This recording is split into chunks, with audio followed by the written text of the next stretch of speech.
क्या अरविंद केजरीवाल को वाकई क्लीन चिट मिल गई है? दिल्ली की गलियों में ढोल नगाड़े बज रहे हैं। आम आदमी पार्टी के कार्यकर्ता एक दूसरे को मिठाइयां खिला रहे हैं और इसे ईमानदारी की जीत बताया जा रहा है। लेकिन रुकिए, क्या आपने कोर्ट के उस आदेश की बारीकियां पढ़ी है?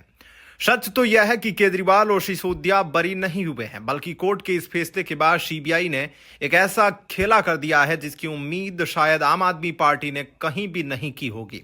आज के इस विशेष वीडियो में हम दिल्ली शराब घोटाले की वो परतें खोलेंगे जो आज के जश्न के पीछे छिपी हुई है।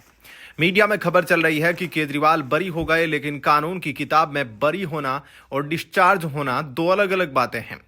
डिस्चार्ज यानी इसका मतलब होता है कि राउज एवेन्यू कोर्ट ने यह माना कि सीबीआई ने जो चार्जशीट पेश की है उसमें आरोपों को साबित करने के लिए फिलहाल पर्याप्त सबूत नहीं है। जज ने कहा कि इस कच्चे पुलिंदे के आधार पर ट्रायल नहीं चलाया जा सकता। क्लीन चिट कहां है? कोर्ट ने यह कहीं नहीं कहा कि घोटाला नहीं हुआ। कोर्ट ने सिर्फ सीबीआई की जांच और उसके पेश करने के तरीकों पर सवाल उठाए। यानी दरवाजा बंद नहीं हुआ है, सिर्फ सीबीआई को वापस होमवर्क करने भेज दिया गया है। अब बात करते हैं उस खेला की जो सीबीआई ने किया है। जैसे ही राउज एवेन्यू कोर्ट का फैसला आया, सीबीआई ने तुरंत अपनी लीगल टीम को सक्रिय कर दिया है। खबर पक्की है, सीबीआई इस फैसले के खिलाफ दिल्ली हाईकोर्ट का दरवाजा खटखटाने जा रही है। जांच एजेंसी का मानना है कि लोअर कोर्ट ने सबूतों के उस लिंक को नजरअंदाज किया जिसे सुप्रीम कोर्ट और हाई कोर्ट पहले की सुनवाइयों में स्वीकार कर चुके थे। सीबीआई की यह अपील केजरीवाल की खुशी को कम कर सकती है, क्योंकि अगर हाई कोर्ट ने इस फैसले पर रोक लगा दी या इसे पलट दिया तो केजरीवाल के लिए कानूनी मुसीबतें और ज्यादा भयानक हो सकती हैं।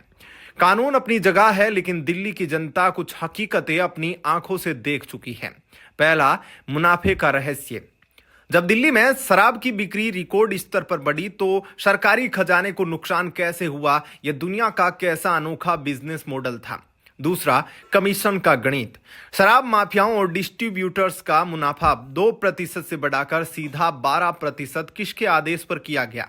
वो 10% का एक्स्ट्रा मुनाफा किसकी जेब में जा रहा था?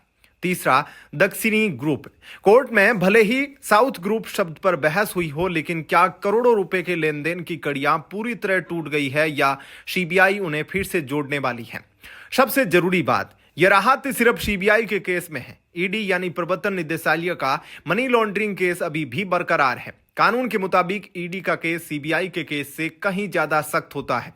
जब तक ईडी के मामले में केजरीवाल को ऐसी राहत नहीं मिलती, तब तक उन्हें पूरी तरह सुरक्षित मानना राजनीति और कानूनी दोनों के हिसाब से जल्दबाजी होगा।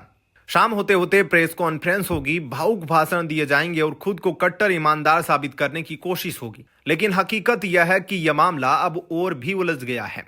सीबीआई की अगली चाल और हाईकोर्ट का रुख तय करेगा कि दिल्ली की रणनीति किस करवट बैठेगी। क्या सीबीआई वाकई कमजोर पड़ गई है या फिर यह एक बड़ी रणनीति का हिस्सा है?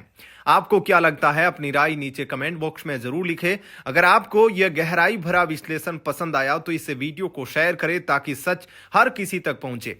ऐसी ही खबरों के लिए हमारे चैनल को सब्सक्राइब करें और बेल आइकॉन दबाना न भूलें। धन्यवाद।